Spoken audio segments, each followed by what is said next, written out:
Hello, dear traveler. Welcome to our peaceful corner of the world. Here, you'll find the soothing sounds of gentle rain, accompanied by calming, sleep-inducing stories designed to help you unwind, relax, and drift effortlessly into a peaceful sleep. Each story we share is a soft journey, a gentle guide to help calm your mind and soothe your spirit. So, settle in, take a deep breath, and let the calm take over. Enjoy tonight's tale, The Music Box in Her Pocket. May it bring you peace and rest. My friend, have you ever walked into a place and felt like you were being watched? Not in a strange or scary way, no, but gently, like something was quietly waiting for you to arrive? That's what it felt like the morning I wandered into the harbor flea market. It was the kind of Saturday where the sky is indecisive, drifting between blue and a curtain of mist, like the town itself couldn't decide whether to remember or forget. The salt air was tangled in the wind, teasing my hair and the edges of old postcard stands, and rustling through wicker baskets filled with someone's forgotten things. I hadn't planned to stop by. I was only out for coffee and maybe a stroll before getting back to my empty apartment. But something tugged at me, something soft. Like memory, or longing, or maybe the echo of a song I hadn't heard in years. The market was buzzing with quiet life. Elderly couples thumbing through vinyl records, kids holding up comic books like they'd found gold, and vendors offering cracked china, glass perfume bottles, faded typewriters, each object humming with a story it still wanted to tell. And then I saw it. Nestled between a chipped ceramic lamp and a jar of mismatched buttons was a small, tarnished music box. Oval, silver, the kind you'd expect to see in a film set in another century. Its winding key was bent slightly, and its surface was scratched with age. But when I picked it up, oh, I swear, it sang to my fingers. Not literally, of course. Not yet. I turned the key, just once. The tune was delicate, slightly off, like it had been waiting too long to be heard again. It was haunting in the most tender way, and familiar. So familiar, in fact, that I felt a lump catch in my throat, like when someone says your name softly in a dream. But I couldn't place it. "You've got good taste," the vendor grinned. A woman with silver curls and a straw hat weighed down by brooches. "That one came in last week. No price on it, but it wanted a home." "It wanted a home?" I asked, half smiling. She shrugged like she knew more than she was saying. Some things find their people, not the other way around. I bought it, of course, paid $10 in cash and tucked it into my coat pocket like a secret. As I walked home, the music box rested warm against my side, as if it had known me long before I knew it. That night I didn't write. I didn't edit. I didn't even bother to microwave dinner.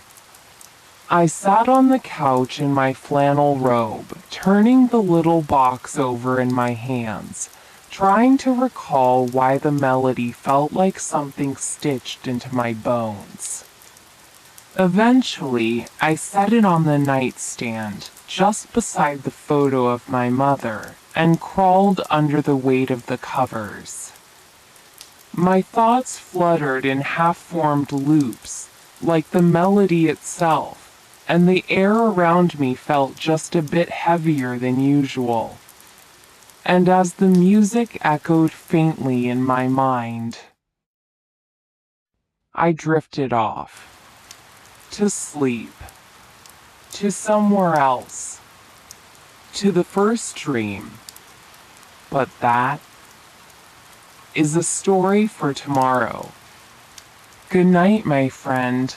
Let your thoughts fall softly like the waves beyond that little harbor. We'll be back soon. I didn't know I had fallen asleep.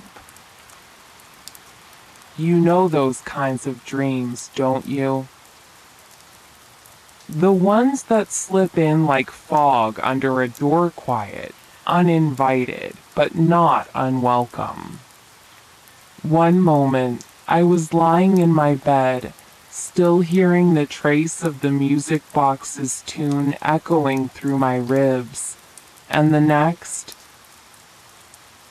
I was somewhere else entirely. It wasn't like the usual nonsense dreams. You know, the kind where you're riding a bicycle made of clouds or arguing with your high school math teacher inside a library made of pancakes. This was different. I was standing at the edge of a wide, open lawn. The grass was soft and thick beneath my heels, like velvet stitched by wind. Off in the distance, I could hear the sound of waves kissing the shore, slow and rhythmic, like a lullaby the earth had always known. And music, not the creaky, uncertain notes from the box beside my bed, but rich, warm music drifting from a bandstand nestled under strings of glowing bulbs. It was dusk, or perhaps early evening. The sky was a slow-fading watercolor of purples and amber, and around me were couples dancing, spinning gently in circles on a checkerboard tiled patio set with tables draped in lace. Their laughter floated like bubbles. Everyone was dressed in old-fashioned clothesmen in pressed trousers and suspenders, women in long, flowing dresses that shimmered slightly as they twirled. And me? I looked down and nearly laughed out loud. I was wearing a pale blue gown cinched at the waist, delicate buttons up the front, with tiny embroidered violets along the hem. My hair, usually tied up in a messy bun, had fallen in soft waves past my shoulders, and there were gloved hands on mine. I was dancing. But here's the strange part. I couldn't see his face. He was tall, and his posture was elegant, almost military. He wore a white dinner jacket and held me close, not too tight, not too loose, just right. And I felt safe. That's the word. Safe. In a way I hadn't felt since my mother died. We didn't speak. We just danced, and the music curled around us like smoke-old jazz, I think, maybe from the 40s. A song I didn't know, and yet somehow knew all the words to. I remember tilting my head back to see the sky. The stars had begun to prick the indigo. Someone walked by carrying a tray of champagne coupes that glowed gold in the fairy lights. The air smelled like salt and gardenias. And then he said it. Just one word. A name. Elliot. But I didn't say it, he did. Or maybe someone near us did. Or maybe I dreamed it from inside the dream. I tried to look at him again, to find the face I somehow already knew was important. But the moment I tried to focus, the vision blurred like a photo dipped in water. And suddenly, the bandstand flickered. The stars rippled. The warmth of the air turned cool. Then, I was back in my room. The sheets twisted. My heart was racing. And the music box was playing.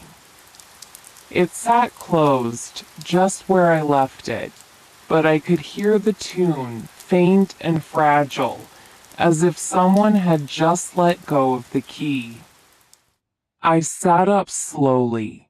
Everything in the apartment was silent except for that gentle melody, the one that had followed me through sleep, now echoing in the dark. I looked out the window. The town was asleep. Only the lighthouse in the distance blinked against the night like a soft, patient eye. And then I whispered, without knowing why, Elliot. The name tasted like deja vu on my tongue. I didn't know an Elliot, not in this life, not in any story I'd ever written, but somehow I was sure that I had danced with him before. Sleep now, if your eyes are heavy. The dreams will wait. Or perhaps they've already begun. The morning came slowly, like an afterthought. A hesitant kind of light spilled through the blinds, washing over my bed in lines that looked almost like sheet music. I lay there for a while, unmoving, eyes open, blanketed in that curious in-between the place just after a dream, but not quite back in the world. You know it, don't you? That hush of confusion where part of your heart still lives on the other side of sleep. I kept hearing it. The name. Elliot. It had settled into my bones like a scent familiar but unplaceable. I said it out loud, just once. Elliot. And it felt wrong. Not because I didn't believe on the contrary, it felt wrong because it felt too real, like something I should remember but had somehow forgotten.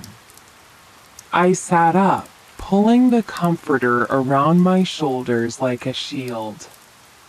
The music box sat exactly where it had the night before, silent now.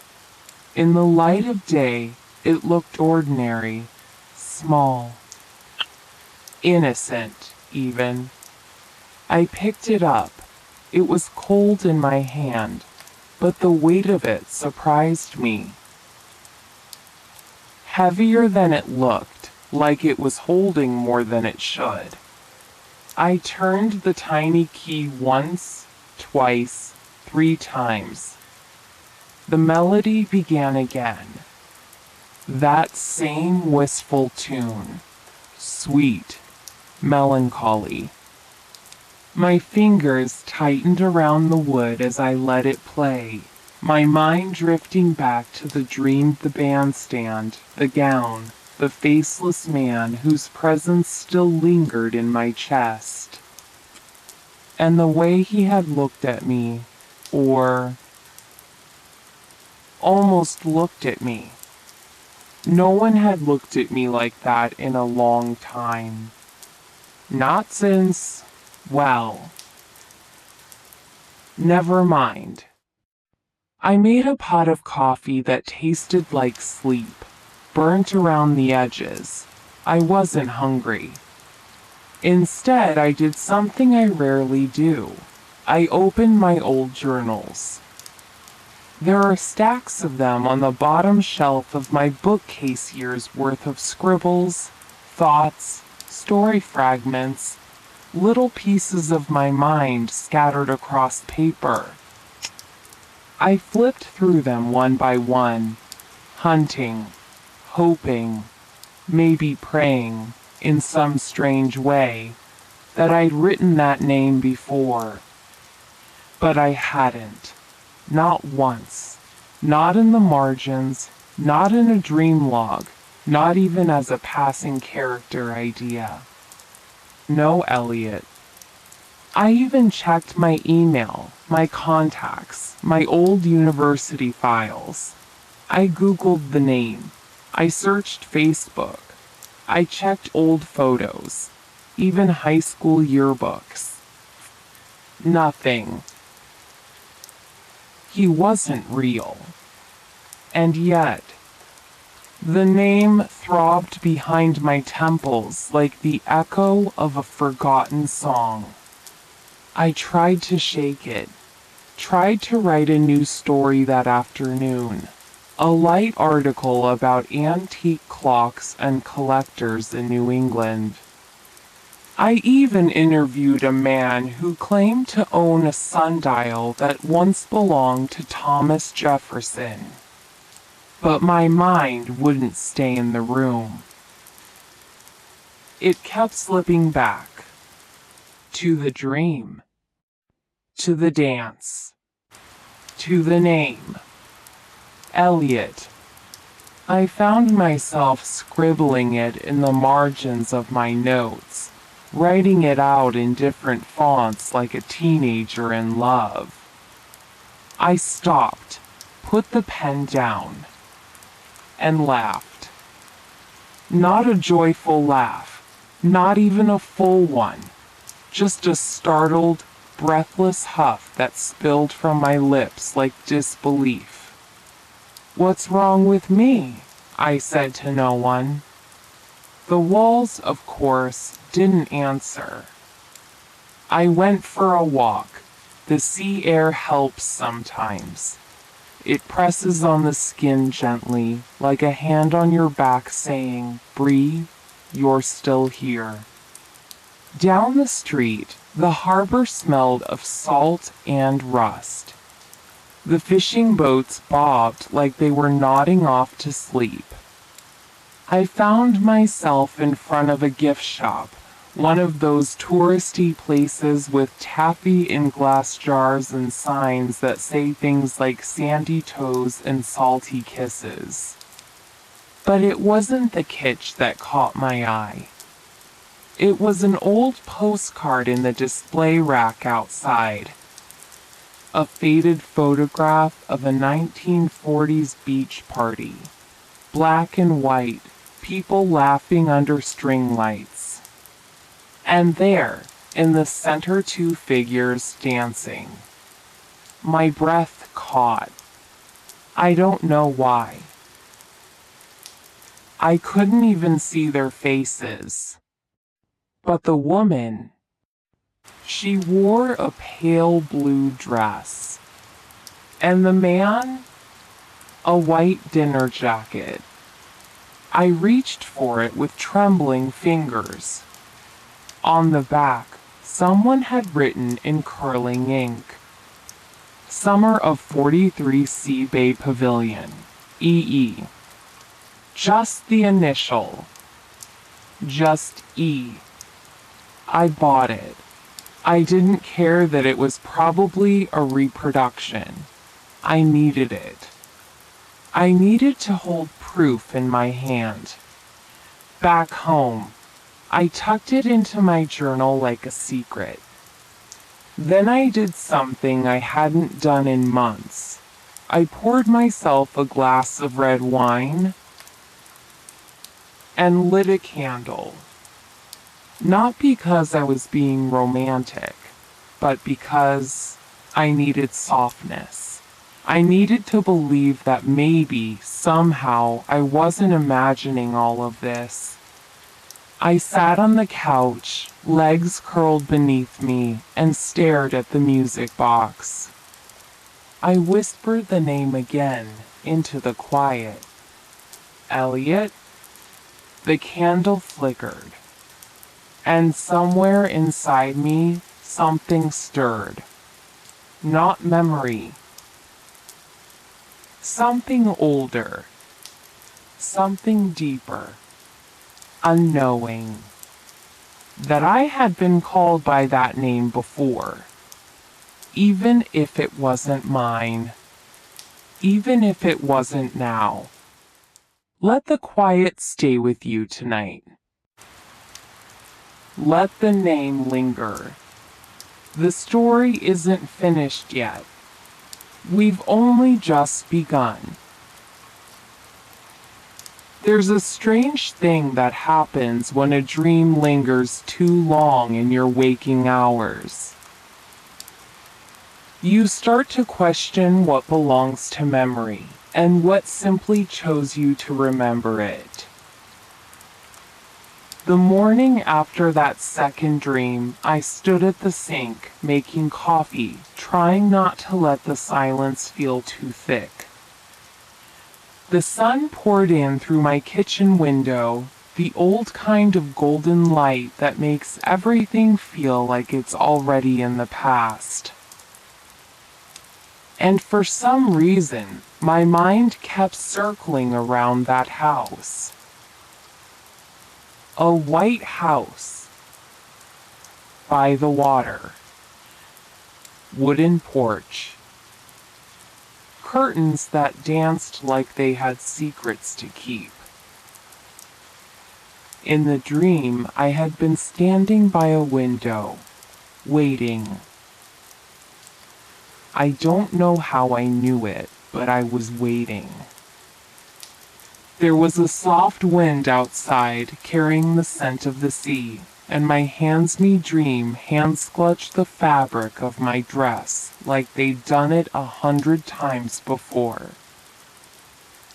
I was afraid, but not of danger, of the answer that might arrive. I remember the waves brushing against the dock and the faint sound of a piano, like it was being played from somewhere deep inside the walls. Not loud, just enough to touch the edges of my thoughts. You know that feeling when something feels like it belongs to you, only you can't explain why? That's how I felt about that house. So that afternoon, on a whim that didn't feel like my own, I walked along the shore road. It curved around the edge of the town, where the tourist shops thinned out, and only the stubborn old cottages stood, clutching onto their rocks like they'd never let go. I had no reason to think I'd find anything. But I kept going. One step, then another. And then, I saw it. Not quite the same, of course. Dreams paint in softer strokes than real life. But it was that house. White painted wood that had been weathered to a soft gray, a wide front porch with peeling railings, and a porch swing that creaked just slightly in the breeze. Curtains in the windows. my heart did something strange. Like it remembered before I did. I didn't go up to it. I just stood across the road, hands in my pockets, pretending I was only admiring the view. But then, I noticed something. In the little garden by the fence, there was a rusted mailbox mounted on a wooden post. And on the side of it, in faded gold letters, E. Langford. Elliot. My breath caught. Dear, have you ever felt like time folded in on itself? Like something impossible just stepped into the possible for a moment? I swear I could hear the faint music again, just a few notes from the music box. Only I hadn't wound it that day. I walked away quickly. Not because I was scared, but because I wasn't. Back at home, I sat at my desk with my journal open, fingers trembling slightly over the page. I wrote down everything. Every detail I could remember from the dream, and every detail I'd just seen. The porch, the swing, the name on the mailbox. I looked out my window, across the small town rooftops, toward where the sea met the sky. I whispered, almost without thinking, "Who are you, Elliot? And why do I feel like I already loved you once?" It was one of those gray afternoons. The kind where the clouds hang low like they're eavesdropping on your thoughts. I hadn't planned on going out. But something about the quiet made me restless. The kind of quiet that starts to echo back at you. So I walked. No destination, really. Just streets I knew by muscle memory, corners I could trace with my eyes closed. There's a little second-hand bookstore near the old marina, tucked between a bait shop and a closed-down cafe. Wharf Words, it's called. A place that smells of salt, paper, and time. I ducked inside, mostly to escape the drizzle. The bell above the door chimed its tired little tune. The woman behind the counter gave me a nod, her eyes barely lifting from her crossword. I wasn't looking for anything. But, again there's that word, something was pulling me. Toward the far corner, past the travel books and worn biographies. There was a wooden shelf that leaned ever so slightly to the left, like it had given up trying to be perfect. I ran my fingers along the spines. Poetry. Memoirs. Dusty romance paperbacks. And then an old hardback, no dust jacket. The title barely legible in the dim light, Tides and Time. I don't know why I pulled it out. Just a tug in my gut. It wasn't the book that mattered. It was what fell out. 3 pieces of yellowed stationery, folded together, nestled between chapter 7 and 8 like they'd been hiding there forever. My heart began to thump. Not hard, but knowing. I unfolded the first page. The handwriting was elegant, slanted, full of pauses and curves. The ink had faded into a soft brown. My dearest, the sea was louder today, but not louder than the silence you left behind. I felt my knees go a little weak. The second letter was even softer, as though the paper itself had exhaled a memory. They say time heals, but I think time just folds and refolds what we can't bear to forget. And then the third one.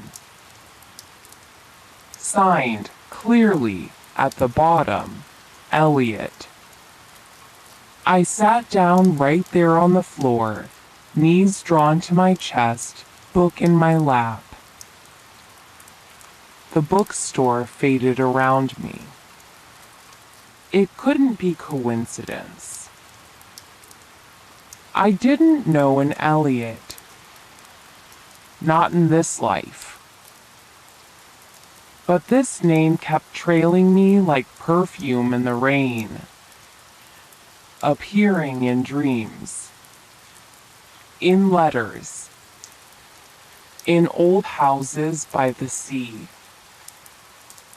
The shop owner noticed me, eventually. She shuffled over and glanced at the book in my hands. Old copy, she said. Nobody's touched that one in years. I'll take it, I whispered. She gave a soft smile. Found something, did you? Maybe something that found me. I walked out into the drizzle with the book pressed to my chest. And that night, the music box played again. On its own. Just a few quiet notes before sleep took me. Sleep and the next dream.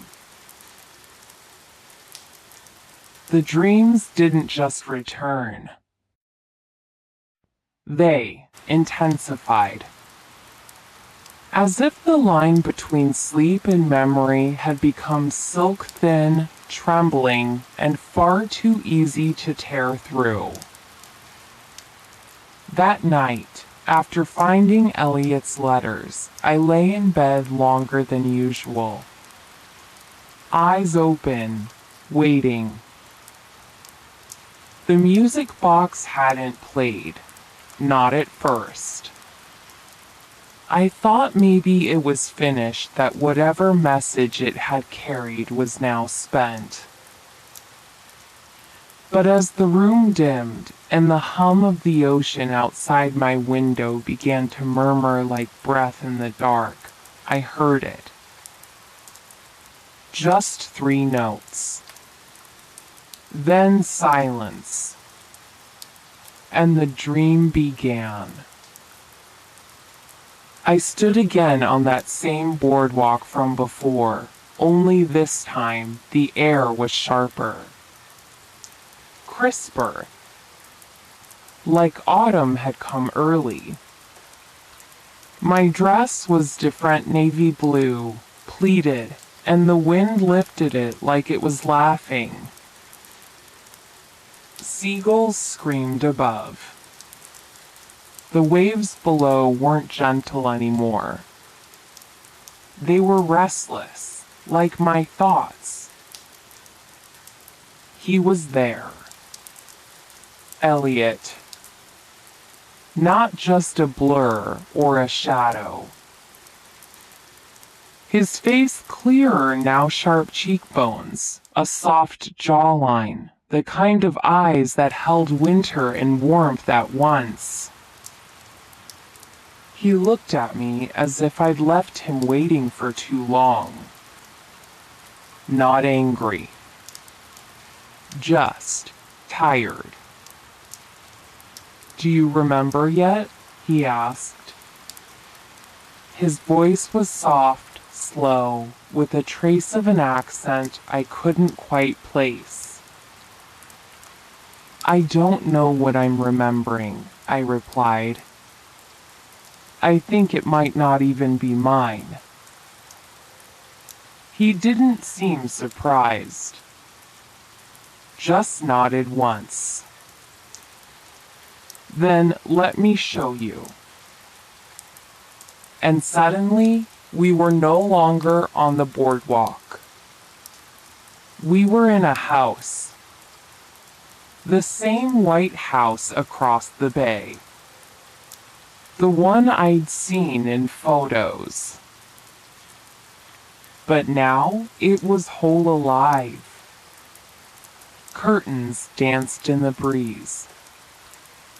There were fresh-cut flowers on a table.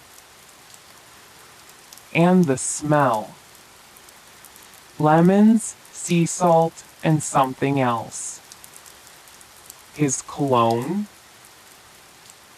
It was intoxicating in the gentlest way. We sat across from each other, tea steaming between us. I could feel the heat of the porcelain in my hand. "Your name," I whispered, "it keeps following me." "Because it never left you." He smiled. "Names are only echoes, but feelings." He touched his chest. "They never really end." I wanted to ask more where we were, who I was, why everything felt like déjà vu folded into a fairy tale. But the dream was shifting again, as if the music box was turning its key, winding down. Before I could say anything else, he leaned forward. His voice was barely louder than a sigh. "You've always been close, even when you forgot." Then everything blurred. The teacups.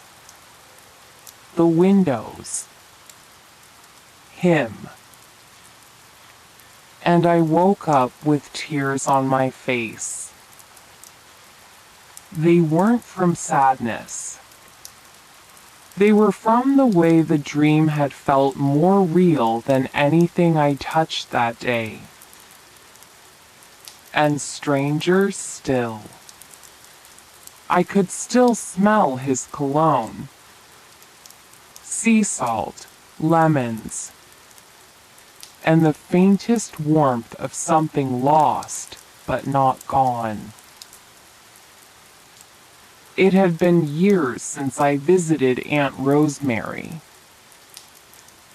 She lived in a pale green house tucked behind a row of wind-bent trees, the kind of place where time moved slower and the silence hummed with stories never fully told. She was my mother's oldest sister, older than my mother by nearly 20 years, and older than time it sometimes seemed. After the dreams deepened, after Elliot's eyes had stayed with me, even in the waking hours, I found myself craving answers only the living might still hold. Or at least, someone who remembered the ones who had lived. I brought lemon tarts from the bakery she liked. She opened the door wearing a cardigan as soft as breath, her silver hair pinned in the same spiral bun I remembered from childhood. Well now, she said, smiling like the scent of jasmine, you've brought the wind with you. And I had. The sea breeze followed me inside. Or maybe it had always been there. We sat in her sunroom, tea steaming between us, and for a while we didn't talk about anything at all. We watched the leaves rustle. We spoke in soft pieces about neighbors I barely remembered.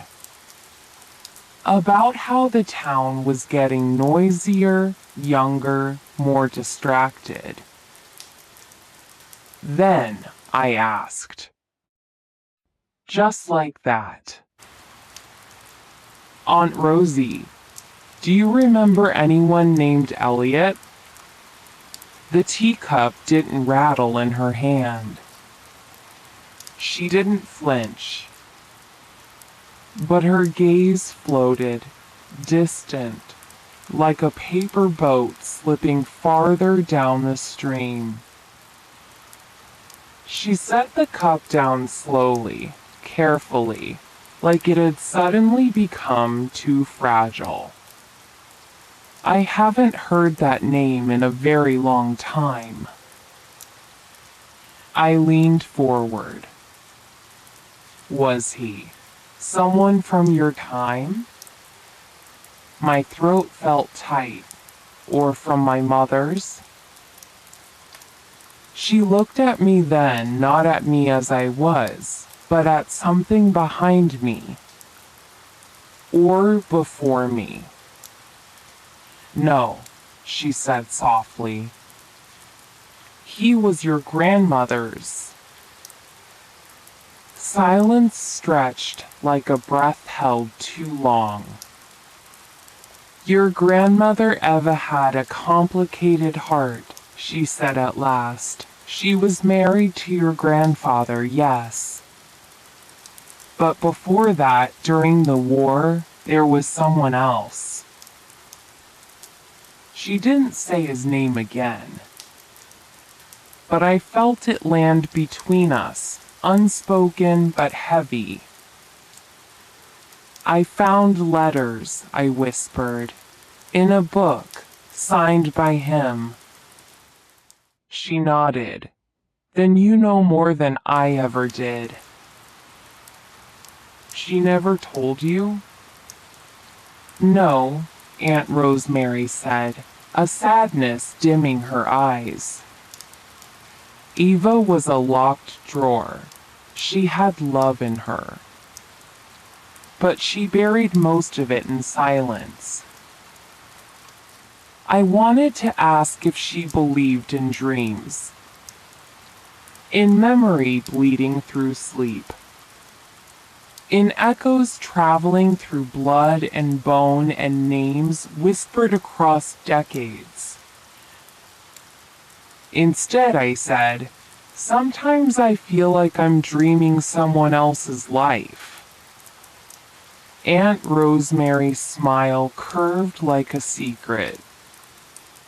Maybe you are, or maybe you're just listening better than the rest of us ever did. Before I left, she gave me something. A box. Not a music box, something simpler. A keepsake tin with old photographs, lace-trimmed letters, and one small dried rose pressed between glass. She kept this in her drawer until the day she died, Aunt Rosie said. I never knew who the rose was for. Maybe now you do. On the drive back, the air felt different. Like something inside me had shifted. And when I got home, the music box played on its own. The full melody. I didn't feel afraid. Not anymore. The rose in the box had dried into silence.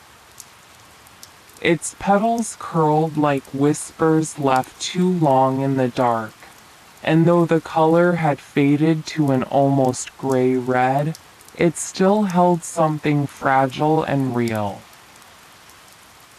I placed it gently on my desk beside the letters. My hands hovered, uncertain, until I finally unfolded the last page I'd found in that secret book. It wasn't a letter, not exactly. It was more like an entry. A journal page. Dated the 4th of June, 1944. It began. Tomorrow they say we cross. They haven't told us where, but the air is thick with it. The men are laughing louder tonight, but their eyes are quiet. My breath caught. A war diary. The handwriting was different. Rushed. Desperate to catch a thought before the wind carried it away.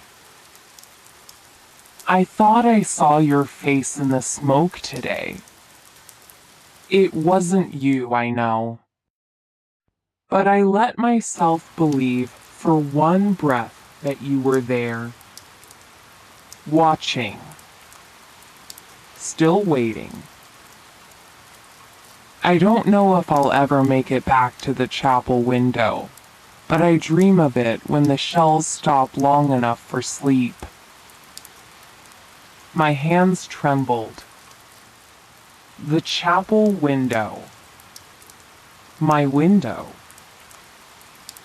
I buried the ring under the flower pot by the front steps.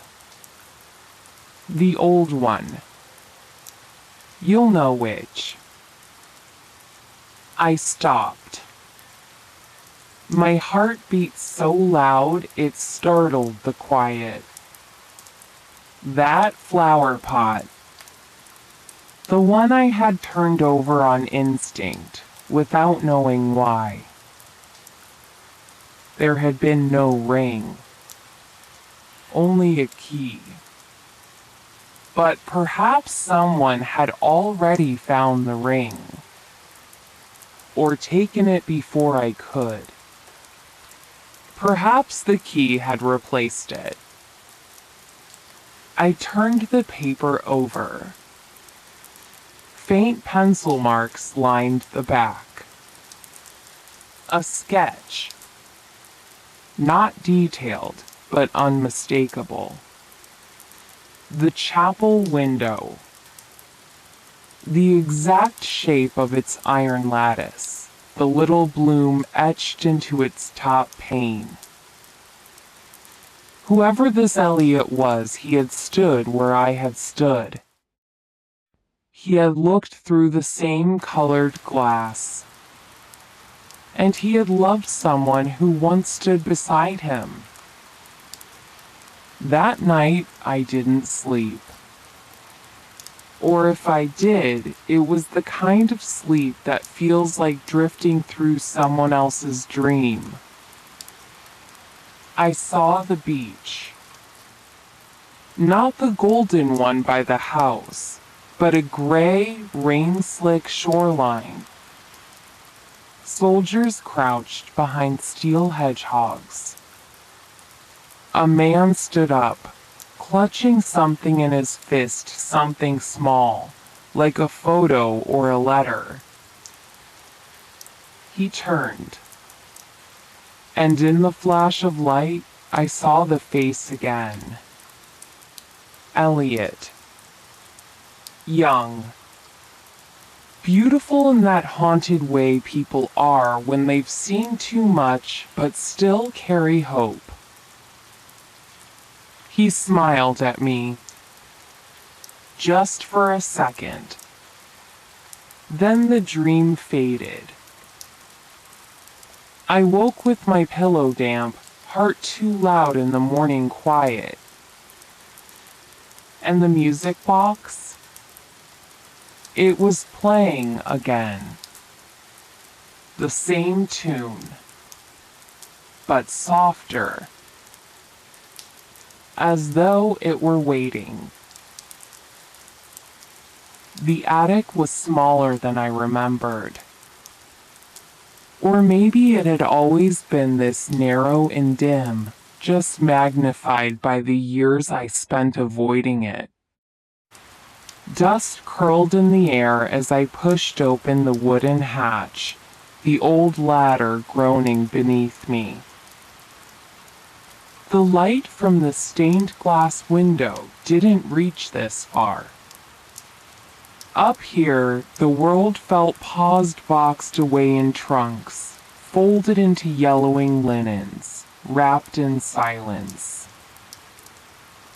I wasn't sure what I was looking for. Maybe a forgotten letter, another clue.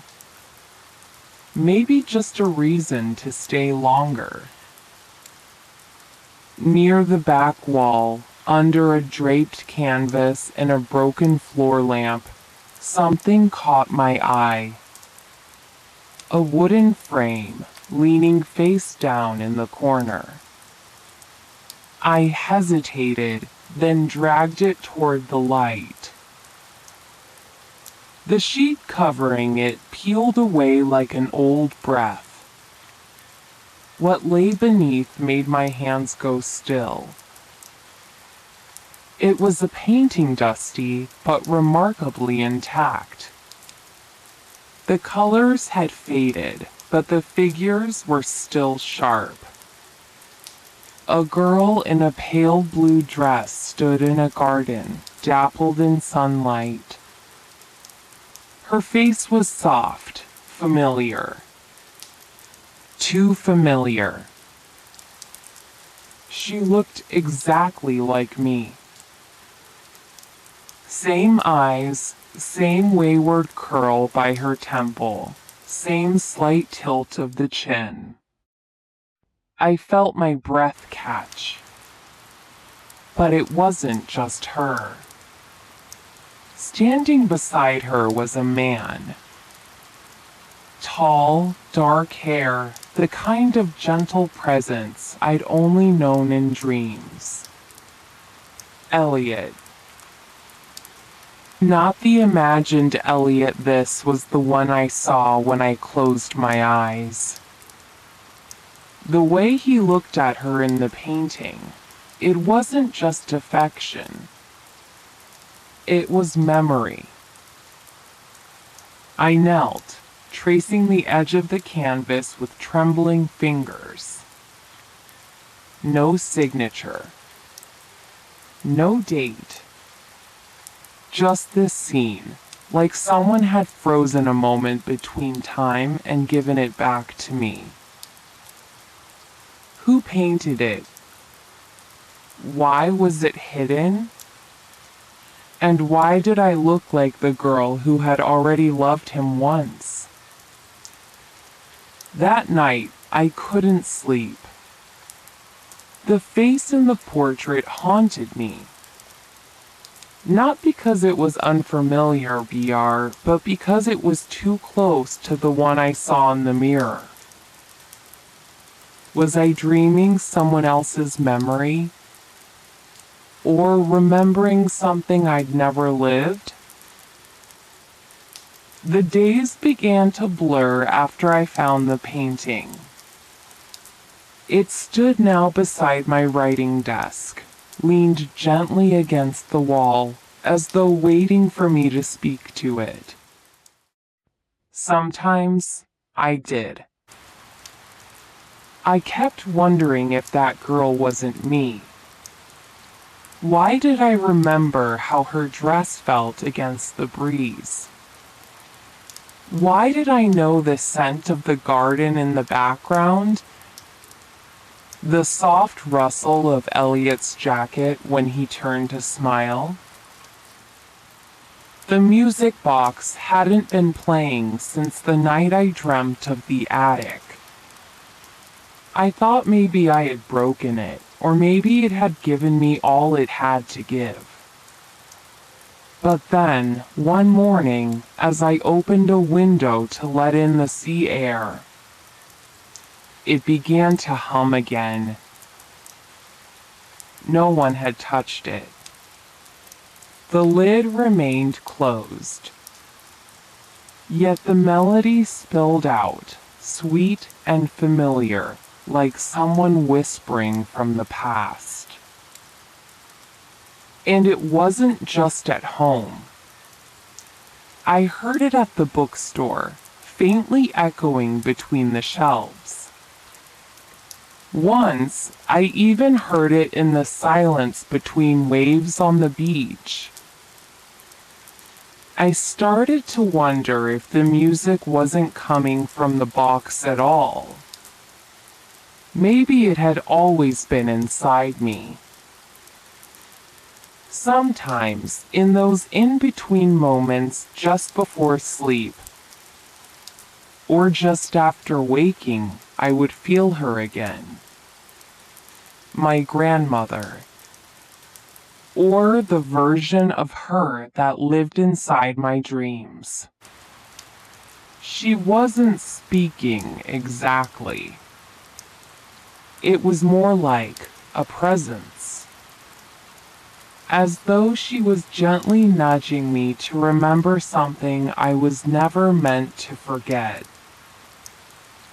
I began reading her diary again. Not just as a granddaughter, but as someone tracing the echoes of a forgotten life. The entries were quiet, tender. Notes on Elliot, on love, on waiting. On how music had always found her, even when he could not. One line, scrawled in faded ink, kept circling my thoughts. Some loves outlive the people who carry them. I wasn't sure if she meant Elliot, or herself, or maybe me. Was it possible to inherit someone's longing? To carry the ache of a story that never finished? The music box became unstable after that. Sometimes it would play only a single note, then stop. Other times I would wake in the middle of the night and find it spinning slowly. Its tune fragile, like it was remembering along with me. I placed it beside my pillow once. And that night, I dreamt not of places or people, but of sound. A symphony of voices. Laughter. The distant hum of summer. And beneath it all, that music. It was never just a box. It was a key. And something had been unlocked. The museum in town was small. The kind with squeaky floorboards, hand-painted signs, and that peculiar stillness that lives only in places filled with forgotten things. I wasn't planning to go in. I was just wandering, letting my feet decide where to lead me. Maybe I needed a break from the attic, from the music box, from the blurred line between memory and something deeper. The sign outside said, "Faces of the Past, Local Portraits Through Time." Something about it made me pause. Maybe it was the word faces. Maybe it was something else. Inside, the air smelled faintly of varnish and old paper. Frames lined the walls in uneven rows. Wedding photos, military portraits, children in Sunday clothes. I walked slowly, as if my body already knew what it was looking for. And then, I stopped breathing. There he was, in black and white, young, smiling softly, eyes full of quiet thought. Elliot. The plaque beneath read, Elliot Whitmore, 1922. Disappeared 1945. Local school teacher, amateur composer. Known for his quiet manner and musical talent, left no known family. I felt the floor shift beneath me, like time had cracked open. I leaned in. It wasn't just resemblance. It wasn't a coincidence. It was him. The same face I'd seen in dreams. The same voice I heard whispering through melodies in the dark. He had lived. Here. In this town. And then he vanished. I stared at the photograph, my heart thudding too loudly in the silence. I wanted to ask someone, who took this? Why was there no record beyond this wall? What happened to him? But the museum was empty. Just me and Elliot, staring at each other across time. I whispered, "Did you remember me too?" And in the stillness, I almost heard it. A faint echo, like a note from that broken music box. Familiar. Melancholy. Kind. I left the museum feeling more lost than before, but also a little less alone. I didn't plan to write a novel.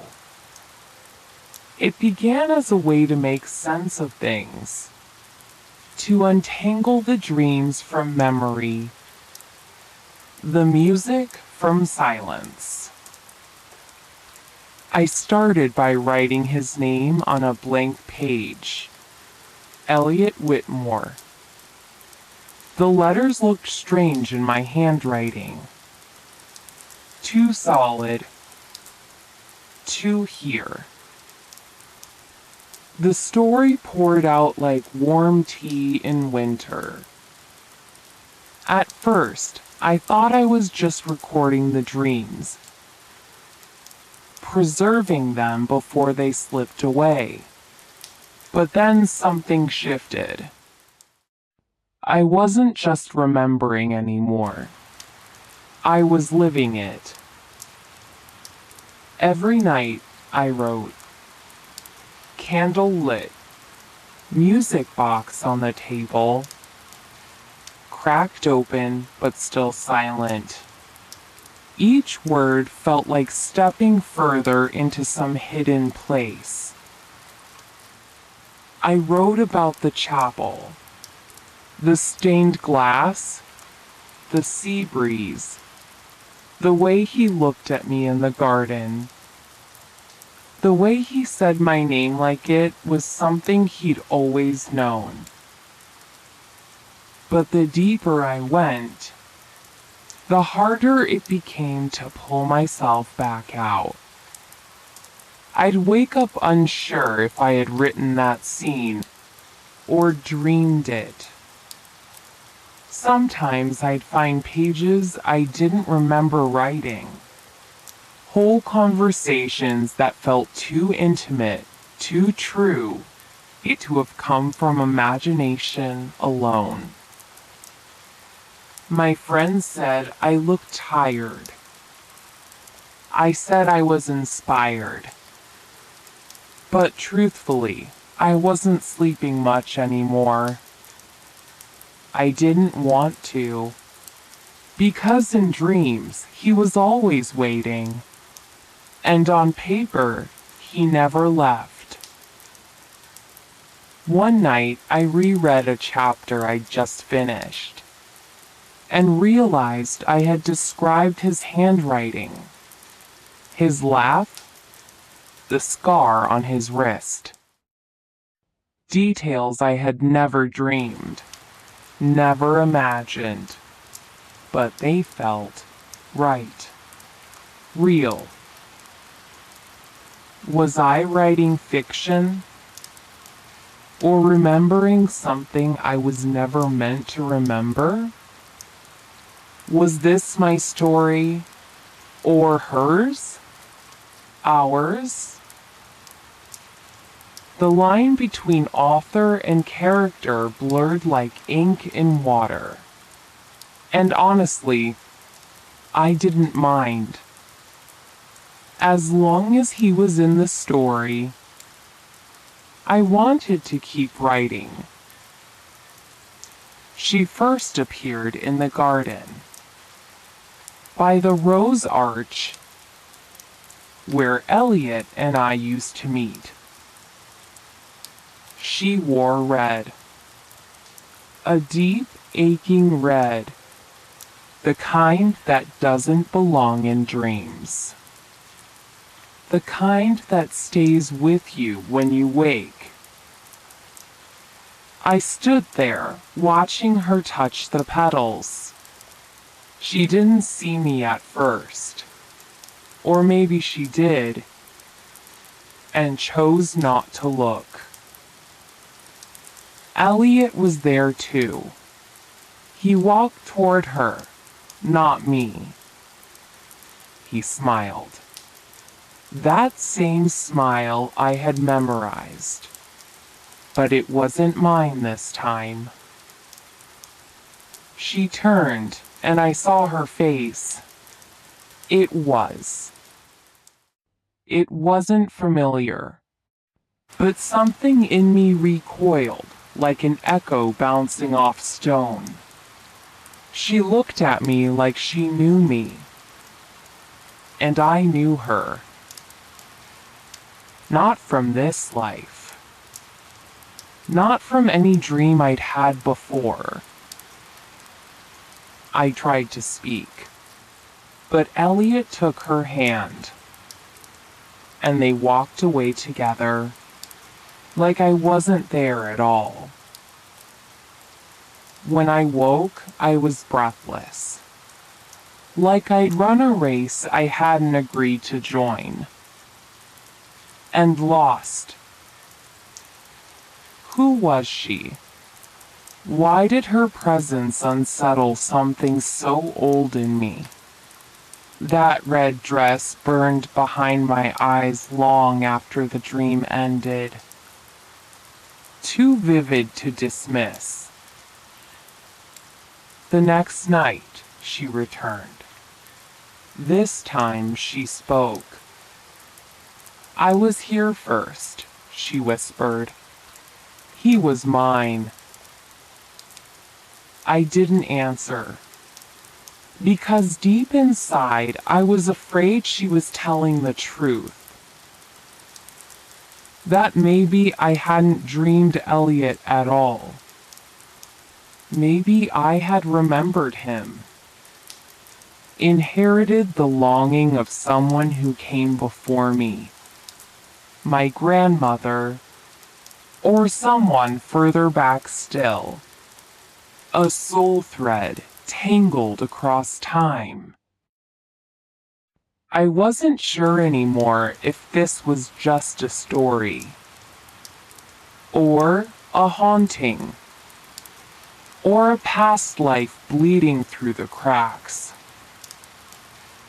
All I knew was, I loved a man who had once loved someone else, and now her memory wanted him back. Or maybe she was me. It happened in the middle of the night. No dream. No music. Just a loud, unfamiliar crack. I jolted up in bed, heart stumbling in the dark. At first, I thought it was thunder. But outside, the sky was still. Moonlight pooled quietly on the floor. Nothing moved. Except me. I followed the sound. And there, on the writing desk, lay the music box. Split open. A clean, deliberate fracture right down its wooden side. The lid had fallen back, exposing its fragile insides. The little ballerina no longer turned. She lay sideways, as if exhausted by too many midnights, or too many memories, or too many truths. I reached out, hands trembling, to close the box again, but the latch wouldn't catch. It was broken. It wouldn't hold the music anymore. Neither would I. That night, I didn't dream. Not of Elliot. Not of the girl in the red dress. Not of the garden, or the sea, or the chapel window. Nothing came. Just the quiet. Too quiet. It pressed against my skin like fog. Heavy. Lonely. Final. I couldn't sleep after that. Not really. Every time I closed my eyes, I braced for music that never played, and every silence reminded me of him. I stopped writing, stopped walking to the chapel. The dreams that once haunted me now felt like a loss, like something I'd really loved was gone. Not a fantasy, not a past life, but someone. Someone who had been real enough to break my heart, even if he only existed inside an old music box. Even if he never truly belonged to me. He was still gone, and I didn't know how to find him again. That night, the sea called me. Not in the waking world, but in a dream so soft, so hushed, it felt like remembering. I stood barefoot on the same beach from before. Moonlight stretched across the waves, silver and slow. The air was warm, but I felt a chill in my chest. Something unfinished. Something waiting. Elliot was already there. By the shoreline, hands in his pockets, gazing at the water as if it could answer every question. He turned when he heard my footsteps, and he smiled. That same quiet, aching smile. I didn't run to him this time. I didn't ask why he left. Didn't plead to stay. I just stood beside him, watching the waves reach and retreat. Like breath. Like memory. We didn't speak for a long time. Until finally, I said it. The words I'd never dared say before. I was never her, I whispered. But I remembered you. And I loved you. His eyes stayed on the horizon. But I saw the way his face changed. Like the wind had lifted something heavy from it. He nodded slowly, then turned to me. That's all I needed, he said. His voice was soft, final, like a lullaby at the end of a long, strange night. Then he reached out, and for the first time, he touched my hand. Not like a lover, not like a stranger, but like someone saying goodbye. Someone who had waited lifetimes just to be remembered. The sea shimmered, and when I looked again, he was gone. No footsteps in the sand. No voice on the wind. Only the music. Faint and far away. Like it was being carried back into the world it came from. I stood there alone. But I wasn't empty. Not anymore. I had loved. And I had let go. And somehow, that was enough. The morning after the dream, I felt quieter. Not empty, but like something inside me had finally settled. Like a storm had passed, and left behind a soft, aching calm. I sat in the attic again, the old music box still resting in my lap. Its surface had cracked now, a fine fracture down the middle, like something had broken free from within. I hesitated, then turned it over. There was something tucked beneath the velvet lining. A small piece of folded paper, aged at the edges, as if time had breathed on it too long. I pulled it out with trembling fingers. No name. No address. Only a date written in soft ink. The 12th of August, 1944. I opened it slowly, almost afraid it would crumble in my hands. The handwriting was delicate, looping, like a song written in cursive. And as I read, my breath caught, because it wasn't just any letter. It was my story. Word for word, line for line, it mirrored the ending I had written in my novel. The beach. The final goodbye. Even the words Elliot spoke. That's all I needed. Exactly the same. But I had never read this letter before. I hadn't known it existed. And yet, here it was.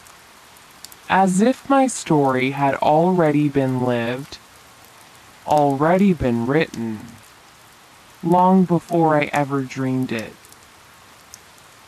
My hands shook as I held the letter to my chest. It felt like a farewell across time. A message not just to me, but through me. From a woman who once loved and lost and remembered, just as I had. Outside, the wind rustled the trees gently.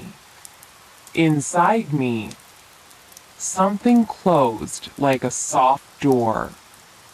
I wasn't haunted anymore. I was held, connected, finished. The following morning, I found myself standing in front of the little flea market again. The same stalls, the same soft hum of people searching through forgotten things. But today there was something different. A quietness in my chest. A certainty I hadn't known I needed. The music box, carefully wrapped in a soft cloth, rested in my bag. It felt lighter somehow, like it had given me what it came to give. And now, it was time for it to move on. I walked through the aisles of vintage treasures, past old photographs, dusted porcelain, and boxes of yellowing postcards. There, under a rusted chandelier, was the same stall I'd bought it from. The woman behind the counter smiled when she saw me. A smile that held no judgment. Just the warm, welcoming curiosity of a familiar stranger. "I'm ready to let it go," I said softly. The words felt strange at first, but they carried a truth I had been holding on to for weeks. The woman nodded knowingly. "I thought you might be," she replied. Her voice was gentle, like the breeze that carried the sound of faraway waves. I placed the music box on the counter, its delicate wooden surface catching the light. I didn't need to explain. She didn't ask for a story. She only offered a soft, understanding smile, as if she knew exactly why it was back here. "It belongs to whoever needs it next," I whispered. The words came out so naturally, as if they had always been there. I left the stall, feeling lighter than I had in months. As I walked away, I glanced over my shoulder one last time and saw the woman wrapping it gently, preparing it for its next journey. It was time. The box had done its job, and now it would wait for another dreamer. The weeks passed slowly, like the steady ripple of water under a full moon. The novel was finished, and I held a copy in my hands. A physical manifestation of a dream that had lived inside me for so long. It was strange to look at it, a part of me on paper. Words etched like memories in time. The story, my story, had been shared with the world, and it felt right. I had said everything I needed to say.